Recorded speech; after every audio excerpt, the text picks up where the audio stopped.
Effectivement, quand on a eu l'annonce, comme tout le monde, là, on devait fermer la chorale, ne plus pratiquer notre chant choral, on a laissé passer le temps, mais dès l'automne, toujours dans une période de pandémie, là, qu'on n'a plus besoin nécessairement de décrire, on a décidé de continuer nos activités, mais en mode virtuel. Alors, les choristes qui se sentaient à l'aise, intéressés par le projet, ça consistait à s'enregistrer. Chacun s'enregistrait chez eux à la maison, envoyait le matériel à notre chef de chœur, François Choquette, qui, lui, a fait des montages de tout ça pour former une vidéo. Puis on a pu en faire 3 pendant l'année, donc des moments charnières de l'année, c'est-à-dire à Noël. La première vidéo qu'on a sortie, c'est à Noël, qu'on a distribué aussi largement. Tantôt, Louis pourra peut-être parler de statistiques, c'est lui qui compilait ça, mais on a distribué largement à notre public, aux gens qui nous ont soutenus depuis le début qu'on existe comme chorale, dont on avait évidemment les contacts, nos familles, etc. Fait que ça a été le premier projet. Le deuxième, ça a été un projet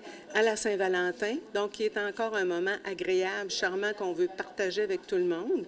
Même chose pour la diffusion, toujours en vidéo.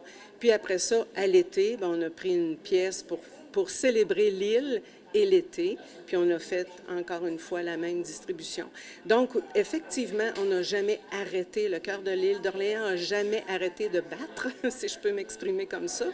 Et puis là, heureusement, depuis... Ah, puis même la deuxième année, parce que je suis en train d'en passer un bout, la deuxième année, on était toujours en confinement, un peu plus souplement, par contre. Et là, on a pu offrir aux gens de revenir en présence, mais là, dans le respect des mesures sanitaires, évidemment, là, distanciation, port du masque et tout. Donc, on a fait une deuxième année, puis on appelait ça « chanter pour le plaisir de chanter », parce qu'on n'avait pas d'objectif, on ne pouvait pas faire de concert comme tel, mais c'était de continuer d'être ensemble, de se réunir, de chanter, parce que, évidemment, c'est des gens qui aiment chanter. Voilà. Et puis là, on a repris cet automne, là, dernièrement, en septembre, une saison régulière avec préparation d'un concert. Alors, la table est mise. Voilà. Monsieur Hull, comme disait Mme Barry, vous avez distribué tout ce matériel-là qui a été fait de façon virtuelle. Ça s'est passé de quelle manière? Bien, en fait, c'est qu'on a dû apprendre chez les choristes à s'enregistrer, à tester, à faire des tests de son, en fait, à faire du cinéma en quelque sorte. Ça a été assez amusant. Mais le montage a été très bien fait parce que notre chef de chœur, François Choquette, il n'y a pas seulement un talent en musique, il y a un talent en image aussi. Alors, ça a été des montages très, très intéressants que j'ai placés sur YouTube pour la chorale. Et puis, quand même, la chanson de Noël a eu plus de 4000 visionnements. Donc, c'est un peu plus que 200 spectateurs qui viennent pour un spectacle. Quand on est rendu à 4000, on est satisfait. Ça a été aussi un succès pour les deux autres, à un degré moindre, mais évidemment, ce n'était pas le même impact qui était recherché. Puis, c'est sûr qu'après ces 3 séances-là, ben, les gens, comme le disait Claire, avaient vraiment envie de se revoir et de chanter ensemble. C'est ça qu'on a pu réaliser. Et puis là, cette année, ben, on a un programme qui est complet et qu'on a déjà commencé à pratiquer depuis le mois de septembre et qui va donner lieu le 10 décembre à 14 h à l'église de Saint-Laurent à un spectacle. Et puis, on va sûrement attirer des gens qui sont nos habitués. Mais à signaler, c'est qu'on a un programme qui est très intéressant parce qu'il va dans divers secteurs, dans divers tons de musique, dans divers airs. C'est des airs de Noël, c'est des airs joyeux, c'est des airs religieux, c'est des airs un peu plus sérieux, mais qui vont sûrement entraîner... pas mal de popotins sur... bon, tu sais, on sait ce qu'on veut dire. Alors, je pense que les gens vont vraiment apprécier ce spectacle-là. Madame Barry, donc à ce moment-là, pour les gens qui souhaitent avoir des billets pour cette représentation du 10 décembre à l'église de Saint-Laurent, ça va se passer comment? Bien, en fait, sur le site, les informations vont être disponibles. Donc, achat de billets, réservation de billets ou encore achat de billets sur place. Et si les gens consultent le site Cœur de l'île d'Orléans, ils vont avoir toutes les informations. C'est sûr que les choristes aussi vont approcher des membres de leur famille, etc., pour la vente de billets. Mais essentiellement, réservation ou billets sur place. Monsieur Louis, de ce côté-là aussi, vous avez d'autres représentations qui sont prévues, je pense, à la suite ou un petit peu avant? En fait, à différents moments. Puis ce qui est important de signaler, c'est que ce sont des activités qui sont données, c'est pour la communauté. OK? Bon, à l'Atrium ou bien pour la FADOC, ce sont donc des clientèles qui sont déjà, captives jusqu'à un certain point.